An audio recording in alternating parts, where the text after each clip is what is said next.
I'm strong, I'm smart, and I'm bold.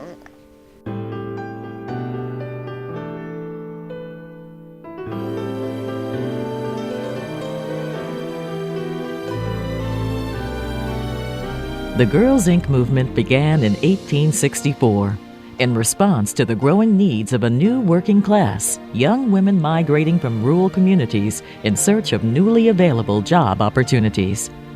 This informal association continued to grow as numerous affiliates were formed, and in May of 1945, representatives of 19 interested organizations formed Girls Clubs of America.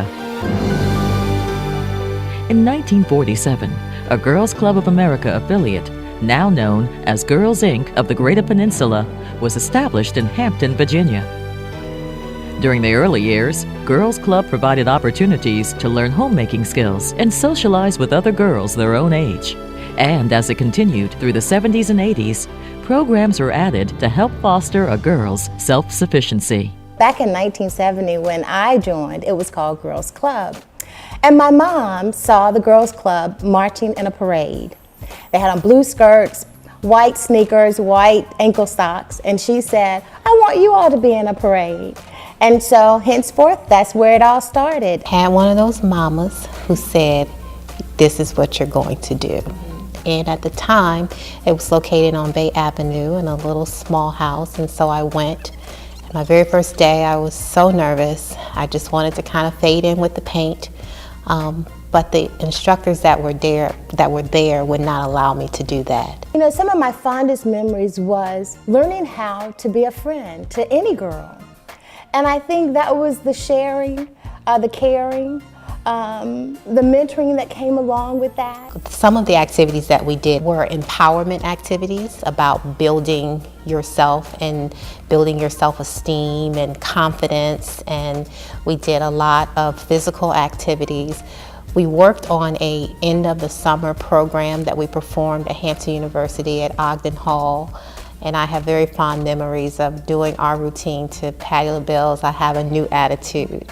And so for me, the fondest memory was not being made a difference of and being included in everything and having the opportunity really to explore activities that we never thought that we would explore. In 1990, Girls Club of America changed its name to Girls Inc. to avoid public confusion with the newly reorganized Boys and Girls Club of America. Unfortunately, the name change still caused some initial confusion, believing Girls Club was absorbed into the Boys and Girls Club, while many others believed Girls Inc. was a newly formed organization. As a result, Girls Inc. of the Greater Peninsula worked to reestablish itself within the community by creating partnerships with local schools, universities, and businesses. I was so excited when I found out that Girls Club hadn't gone away because I didn't know. And when I found out that it was now Girls Inc., I was really encouraged because organizations like this really do embrace kids. It helps development, it helps leadership skills, and it really is a confidence builder. In 2002, Girls Inc. of the Greater Peninsula came under the direction of Dr. Jackie Jackson. I remember seeing an ad in the paper that was recruiting or soliciting for a program director. And I remember at the time I was in the PhD program and I wanted to do something part-time to really stay involved with youth development. So they shipped me off to Indianapolis, Indiana, so I can go through the training. Unfortunately, while I was there, the executive director at the time decided that she no longer wanted to be with Girls Inc. So I actually became the executive director by default. When Dr. Jackson started, Girls Inc. had just 9 children in the program. But Dr. Jackson saw the vision of Girls Inc. and was determined to provide the opportunities to aspire young girls to be strong, smart, and bold. So I remember having to call on Hampton University and some of the students there that would come in and work with us and help me recruit young girls into the program, and they would actually do the programming. Today, Girls Inc. of the Greater Peninsula has grown from just 1 to 2 locations in Hampton, 3 locations in Newport News, and 1 location in Richmond. They went from serving 9 girls to approximately 300 girls every day in before and after school programs and a specialized evening program for teenage girls. And the annual budget grew from $75,000 to $1.2 million. Girls Inc.'s transportation program ensures children are transported to and from 25 Hampton and 18 Newport News schools. I remember going from no transportation to now having 11 vans that is running up and down the road, all year, transporting kids to school, back to the center every day. They also provide a USDA-approved meal for the children every day and partner with the Boys Leadership Alliance to fulfill a parental need for boys after-school care at the same location. This is all done for just $25 a week per child. Throughout it all, Girls Inc. has maintained structured research-based programs in subjects such as economic literacy, media literacy, preventing adolescent pregnancy, friendly persuasion, and more. Girls Inc.'s programs are intentional. Unlike a lot of programs where there's a goal, we're intentional in setting our goals. We want them to be measurable. If we say we want the girls to learn about media, we're going to put them in situations and bring guest speakers and put them in environments where they can actually succeed and learn about the goals of the program.